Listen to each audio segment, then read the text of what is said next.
여러분들 인생을 사시는 목적과 이유 그리고 목표가 무엇입니까?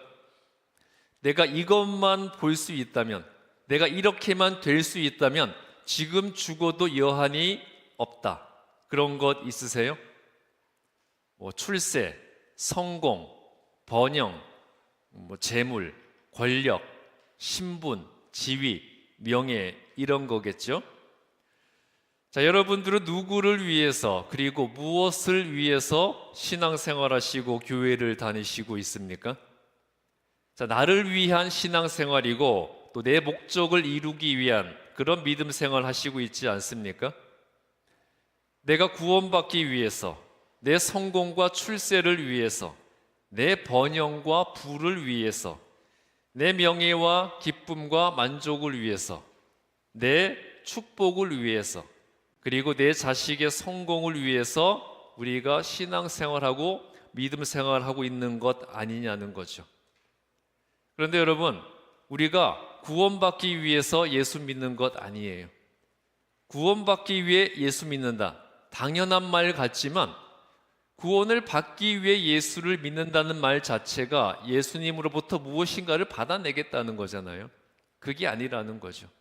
우리는 구원받기 위해 교회 다니는 것이 아니라 이미 구원을 받은 자로서 내가 받은 구원의 은총을 잃어버리지 않고, 그리고 내게 맡기신 사명을 위해, 또 내가 하나님과 예수님을 위해서 해야 할 일을 하기 위해서 신앙생활을 하는 것입니다. 여러분, 교회와 예수님을 위해서 교회 다니고 신앙생활 해보세요. 나를 위해 교회 다니고 나를 위해 신앙생활 하는 것이 아니라 예수님 위해서, 그리고 교회를 위해서 교회를 다니고 신앙생활 해보시라는 거예요. 교회 중심, 그리고 예배 중심으로 살아보시라는 이야기입니다. 우리가 하나님께 축복과 은혜를 구하기 전에 내가 먼저 하나님을 위해 헌신하고 봉사하고 충성하고 섬겨보십시오. 솔직히 우리는 내가 가진 시간, 건강, 재물, 열정, 노력, 그리고 마음, 이런 것들 중에서 남는 것을 예수님께 드리고 바치고 있잖아요. 그런 것이 아니라 가장 중요한 것을 예수님께 먼저 드리고 바친 후에 그 다음에 나를 위해 사용해 보십시오. 자, 나를 내려놓고 예수님 우선으로 살아가는 사람이 그리스도인입니다. Me first가 아니라 God first, Jesus first인 사람이 바로 그리스도인이라는 거죠. 제가 유학 와서 제일 처음 공부했던 신학대학원에서는 행정 관련 서류 맨 밑에 항상 Student First 그런 글이 적혀 있었어요. 당연히 학비, 투이션 고지서 밑에도 Student First라고 적혀 있었고요. 그런데 아무리 신학대학이라도 이 돈 문제, 등록금 문제는 철저하더라고요. 학비가 조금이라도 늦거나 밀리면 수업도 못 들어가게 하고 시험도 못 보게 하는 거예요. 물론 일반 학교는 다 그렇게 하는데 신학대학까지 이래야 되는가, 그런 생각이 들었습니다. 그 비싼 학비를 한 번에 내기 힘든 학생들을 위해서 분할로 내게는 해줬어요. 그러나 학비를 분할로 내더라도 정해진 시간에 반드시 다 납부를 해야만 했습니다. 제 친한 친구 목사님 중 한 명이 계속해서 학비 독촉을 받다가 간신히 마지막 학비를 마련해서 학교에다 내면서 학비 고지서 밑에 적혀 있는 Student First, 그 글을 빨간 볼펜으로 쫙쫙 거버리고요, Money First 그래가지고 돈을 싸가지고 줘버리고 나오더라고요. 저도 그걸 보면서 정말 이 학교가 학생 우선인 학교가 맞는가, 그런 생각이 들기는 하더라고요. 자, 나는 하나님을 가장 중요하게 여기지 않으면서 하나님은 나를 가장 소중하게 여겨달라고 하고, 나는 하나님께 남는 것, 그리고 중요하지 않은 것을 드리면서 막상 나는 하나님께 가장 크고 좋은 축복을 바란다는 것, 그게 바로 욕심이고 탐욕이지 않겠습니까? 그리스도인은요, 인생의 근본적 목적에 대한 깊은 성찰을 이룰 수 있어야 됩니다. 자, 대부분의 사람들의 인생의 목표와 목적과 이유가 무엇이라 그랬죠? 출세, 성공, 번영, 재물, 권력, 신분, 지위, 명예 이런 거였잖아요. 그렇다면 그것을 이루고 얻고자 하는 근본적 목적을 한번 생각해 보자는 거죠. 그것을 이루어서 무엇을 할 겁니까? 왜 그것을 우리는 이루려고 하는 걸까요? 그리고 모든 것을 다 이루고 얻은 후에 내가 죽게 되면 무슨 의미가 남는 걸까요? 우리가 이룬 것이 내가 죽은 후에도 의미가 있어야 하는 거예요. 왜냐하면 하나님께서는 내가 행한 모든 것을 가지고 나에 대해서 판단한다고 하셨기 때문입니다. 그런데 내가 세상의 소유와 성공과 기쁨과 만족만을 목적으로 살아간다면, 그리고 죽음 이후를 생각하지 않는다면 나는 죽음 이후의 세상에 대해 믿지 않는다는 증거인 거잖아요. 아니면 정말 세상 사람들이 말하는 것처럼 제사밥 얻어먹으러 와야 한다고 생각하기 때문에 많은 재물을 남겨두고 가야 한다고 믿는 것은 아닙니까? 진정으로 내가 영생과 천국을 믿는 그리스도인이 맞다면 내 모든 행동과 생각과 삶의 모습을 하나님께서 보고 계시고 내 모든 삶의 목적과 방향과 삶의 의미를 하나님께서 하나님의 관점과 기준에서 판단하신다는 것을 생각하고 살아야 하는 거예요. 우리 인생의 목적과 목표와 삶의 방식이 나를 이 세상에 보내신 하나님의 뜻과 마음에 합당해야 한다는 것이죠. 과연 우리는 내 인생의 목적과 삶의 모습과 방향이 하나님 뜻에 합당하고 하나님 마음에 흡족하며 하나님 보시기에 좋은지 생각하며 살아가고 있을까요? 자, 나는 나를 위해 살아가고 있습니까? 예수님을 위해 살아가고 있습니까? 여러분 자신을 위해 살아가고 계세요? 예수님과 하나님을 위해 살고 계세요? 오직 나를 위해서만, 내 가족을 위해서만 살면서 하나님과 예수님과 신앙과 교회는 언제나 뒷전이면서 과연 내가 그리스도인이라고 할 수 있을까요? 오늘 구약 본문 신명기 34장 4절부터 6절 말씀은 모세는 오직 하나님을 위해서 살았고 하나님을 위해서 죽었다는 것을 보여주고 있어요. 모세는 자기가 하나님보다 더 드러나고 자신으로 인해서 하나님의 권위가 훼손되는 것을 철저하게 경계하고 거부했어요. 모세는 하나님을 직접 대면했고요, 하나님으로부터 직접 계시를 받았습니다. 그래서 이스라엘 백성들은 이 모세를 하나님처럼 여겼어요. 그런데 진짜 하나님은 눈에 안 보이잖아요. 그런데 모세는 눈에 보였기 때문에 모세를 살아계신 하나님처럼 그렇게 생각을 했습니다. 신격화를 했다는 거죠. 그때 모세는 그런 상황에서 그것으로 인해 우쭐해하는 것이 아니라 오히려 그것을 철저하게 경계하고 거부를 했습니다. 또 자신으로 인해서 가나안 정복의 역사에 문제가 생길 것을 우려해서 자기가 가나안에 들어가지 못하고 광야에서 죽는 것을 기꺼이 받아들였습니다. 자기가 끝까지 가나안에 함께 들어갈 경우에 여호수아의 리더십과 권위가 세워지지 않을 것을 알았어요. 이스라엘이 가나안 입성을 앞두게 되었을 때 이미 모세의 나이는 많았어요. 그래서 하나님께서 새로운 젊은 지도자 여호수아를 세우고 여호수아를 통해서 이스라엘 백성들이 하나 되어 가나안 땅을 정복할 것을 계획을 하셨어요. 그런데 모세가 함께 가나안에 들어간다면 모세는 이스라엘 백성들에게 살아계신 하나님처럼 여겨졌던 자인데 당연히 많은 사람들이 나이 젊고 어린 여호수아의 권위를 인정하지 않고 여전히 모세를 따르는 사람들이 생겼을 거예요. 그러면 이스라엘 백성들 안에 어떤 일이 발생했겠습니까? 계파가 생겼겠죠. 모세파, 여호수아파. 그렇게 이스라엘이 분열되어서는 절대로 이스라엘이 가나안을 정복할 수 없다는 것을 모세는 알고 있었습니다. 예수 믿는 사람들이 모인다는 이 교회에서도 두 사람 이상만 모이면 이 계파가 생기잖아요. 무슨 파 생깁니까? 목사파, 장로파 생기고, 또 목사 중에서는 단임 목사파, 원로 목사파, 부목사파 생기고, 아무개 장로파 생기고요. 또 어떤 경우는요, 사는 지역에 따라 파가 생기더라고요. 부유층 지역에 사는 사람들의 파, 서민들이 사는 지역에 사는 사람들의 파, 그런 파로도 나뉘게 되는 것을 제가 봤습니다. 정말 교회에 아무런 계파가 생기지 않을 경우는 단 한 가지밖에 없어요. 어떤 경우에 교회에 계파가 생기지 않을까요? 교인이 딱 한 사람만 있을 때.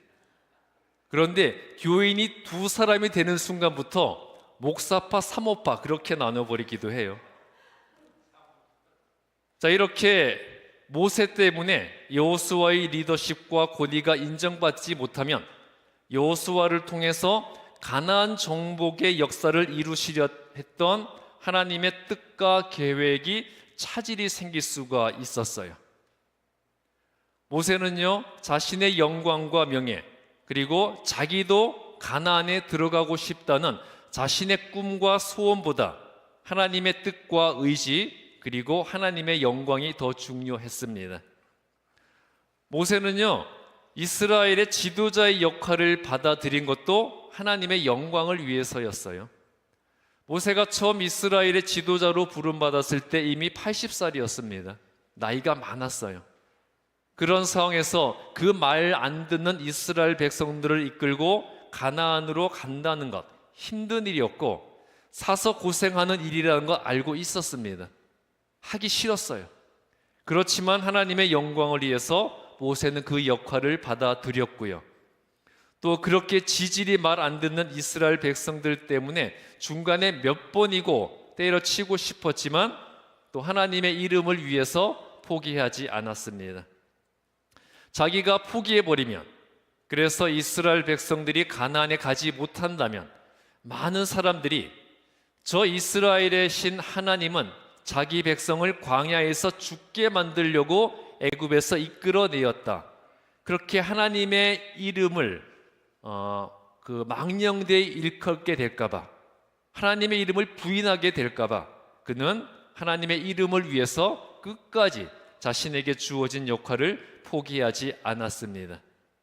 그리고 마지막 순간에는요, 죽음까지도 하나님의 영광과 뜻을 위해 기꺼이 받아들였어요. 신명기 34장 5절에서 모세가 이스라엘 백성들을 이끌고 가나안까지 오기 위해 얼마나 고생을 했습니까?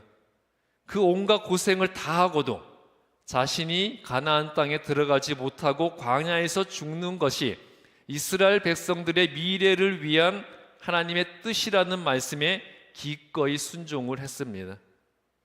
모세 입장에서는 얼마나 억울했겠어요. 그 고생 다 했는데 너는 광야에서 죽는 것이 이스라엘 백성들 위한 것이다, 하나님이 말씀하실 때 얼마나 서운했겠습니까? 그런데 모세는 하나님의 뜻이라면, 그리고 이스라엘 백성들의 미래를 위해서 기꺼이 그 말씀에 순종을 했어요. 모세는 이와 같이 살고 죽는 것 모두를 오직 하나님을 위해서만 했습니다. 요한복음 3장 22절부터 30절 말씀에서 세례 요한은 오직 예수만 흥하고 자신은 예수님의 영광을 위해서 쇠하여야 한다고 말하고 있어요. 예수님께서 메시아로서의 사역을 본격적으로 시작하시기 전에 광야에 나가셔서 40일 동안 금식을 하셨고 사탄의 시험을 받으셨어요. 사탄의 시험을 이기신 후에 세례 요한에게 가서 세례를 받으셨습니다. 그리고 요한복음 3장 22절에서 세례 받으신 예수님은 이제 본인도 사람들에게 세례를 베풀기 시작하셨고, 많은 사람들이 예수님께 와서 세례를 받게 되었습니다. 그러자 26절에서 세례 요한의 제자들이 예수님에 대해서 불평을 제기하는 거예요. 저 예수님도 우리의 스승 세례 요한에게 세례를 받았는데 왜 사람들이 저 예수에게만 몰려가는가? 그렇게 사람들이 예수님에게 더 몰리는 것이 싫었습니다. 이러한 세례 요한의 제자들도요, 예수님이 세례 받을 때 일어났던 일들을 자신들도 다 보아서 알고 있었어요. 예수님께서 세례 받으실 때 어떤 일이 일어났습니까? 어떤 일이 일어나셨죠? 예수님이 세례 받은 건 알고 계시죠? 자, 예수님이 세례 받을 때 어떤 일이 일어났어요? 마태복음 3장 16절부터 17절에서 예수님이 세례 받을 때 하늘이 열리고 성령이 비둘기같이 내려와 임하셨고요, 하늘에서 이는 내 사랑하는 아들이요 내 기뻐하는 자라 말씀하여 주셨습니다. 성부 하나님은 하늘에서 말씀하시고, 성자 하나님은 물속에 서 계시고, 성령 하나님은 땅으로 임재하고 계셨어요. 삼위일체 하나님이 사람들의 눈앞에 동시에 나타났던 첫 번째 사건이었습니다. 세례 요한의 제자들은 자신들의 눈으로 그것을 다 목격을 했어요. 그리고 자신의 스승 세례 요한이 예수님에 대해서 했던 말도 다 알고 있었습니다. 세례 요한은 자신의 제자들에게 내가 아니라 저 예수님이 그리스도이시고 나는 그리스도 앞에 보내심을 받은 자이며 주의 길을 예비하는 자일 뿐이다, 그렇게 분명히 밝혀 주었습니다. 그럼에도 불구하고 세례 요한의 제자들은 백성들의 존경을 받는 세례 요한 옆에 딱 붙어서 세상적 권력과 명예를 얻고자 했던 것이었어요. 심판이 가까웠으니 곧 회개하라는 자신들의 스승 세례 요한의 복음을 따르는 것이 아니라 세례 요한을 통해서 세상의 명예와 인기를 추구하려고 했던 것이었어요. 그러나 세례 요한은 예수님의 길을 준비하는 자로서의 자신의 정체성을 분명히 밝혔습니다. 여러분, 성경에는 수많은 인물이 있는데 성경의 인물 중에 예수님을 제외하고 출생, 성장 배경, 사역, 죽음에 이르기까지 모든 것이 다 다루어져 있는 인물이 4명 있어요. 누굴까요? 예수님을 제외하고 출생, 성장, 사역, 죽음에 이르기까지 다 다루어져 있는 인물 4명 누구일까요? 모세. 첫 번째 모세, 두 번째 삼손, 세 번째 사무엘, 네 번째가 세례 요한입니다. 그만큼 세례 요한은 위대한 인물이었다는 거예요. 여러분, 세례 요한의 별명 무엇이 있었죠? 세례 요한의 별명, 광야에서 외치는 자의 소리, 주의 길을 평탄케 하는 자, 주의 길을 예비하는 자, 또 하나가 29절에 나오는 신부를 위하여 신랑 곁에 서서 크게 기뻐하는 신실한 친구였습니다. 신부를 취하는 사람은 신랑이고 신랑에게 시집가는 사람은 신부인데, 결혼하는 신랑 신부보다 친구가 더 기뻐하고 있는 거예요. 자, 여기서 신부는 누굴까요? 신부는 우리 인간이고요, 신랑은 우리들을 취하실 예수님을 의미하고 있죠. 세례 요한은요, 이 신랑 신부 곁에서, 그러니까 신랑이 신부를 취하는 것, 예수님께서 인간을 취하는 것, 이렇게 신랑과 신부가 만나서 결혼을 할 수 있도록 모든 준비를 옆에서 다 해주고 신랑 신부의 결혼을 자기 일보다 더 기뻐했던 이 친구의 역할이 바로 자기의 역할이라는 것을 분명히 보여주고 있습니다. 세례 요한은 자기가 주인공이 되려고 하지 않았다는 거예요. 신랑이신 예수님이 신부된 죄인들을 구원하는 그 일을 위해 자기가 할 수 있는 모든 것을 다 바치는 것이 자기의 역할이고 사명이라는 것을 밝혀주고 있습니다. 자, 세례요한의 별명 4가지 나왔죠. 뭐였어요? 광야에서 외치는 자의 소리, 주의 길을 평탄케 하는 자, 주의 길을 예비하는 자, 그리고 신부를 위하여 신랑 곁에 서서 크게 기뻐하는 신실한 친구. 자, 이 모든 별명들의 공통점이 무엇이죠? 이 별명들의 공통점이 뭐예요? 자기 자신을 위해서 일하는 것이 아니라 누구를 위해 일을 하는 사람이라는 거죠? 예수님을 위해서 일하는 자라는 거예요. 여러분, 이 세상에는 굉장히 많은 교회가 있습니다. 그 교회를 나누는 기준도 다양해요. 교회를 나누는 가장 기본적인 기준은 뭐겠어요? 교단에 따라 나누겠죠. 그런데 교단도 굉장히 많습니다. 한국 교회를 보면 장로교회라고 해서 다 장로교회가 아니에요. 장로교회 안에도 100개가 넘는 교단이 있어요. 또 그 외에도 수많은 교단이 있는데, 교단과 관계없이 한국 교회는 단 2개의 교회로만 나눌 수 있다고 말씀하신 목사님이 있습니다. 한국 교회는 목사가 주인인 교회와 장로가 주인인 교회로만 나뉜다, 그런 말을 했어요. 즉, 교회에서 서로가 주인이 되고자 하는 기득권을 위한 다툼이 일어나고 있다는 거예요. 교회 안에 주인 되려는 사람밖에 없다는 거죠. 개인 신앙생활에서도 내 삶의 주인은 내 자신이고, 예수님은 나를 위해 존재하는 분으로 전락을 시켜버립니다. 그러나 주의 길을 예비하는 사명에서 기쁨을 찾고 예수님의 기쁨에서 내 기쁨을 발견하는 세례 요한이 우리 그리스도인들의 모델이 되어야 합니다. 여러분, 나는 예수님을 위해서 무엇을 했습니까? 여러분, 예수님을 위해서 무엇을 해보셨어요? 저도 이런 말 하기 부끄럽더라고요. 제 딸이 3일 전에 다시 이제 학교 기숙사로 들어갔는데, 그 짐을 옮겨주다가 가방을 떨어뜨렸는데 그 가방 안에 맥북이랑 아이패드가 있었어요. 근데 아이패드 스크린이 깨져버렸습니다. 산지 1년밖에 안 된 건데 바로 새 거 사줬어요.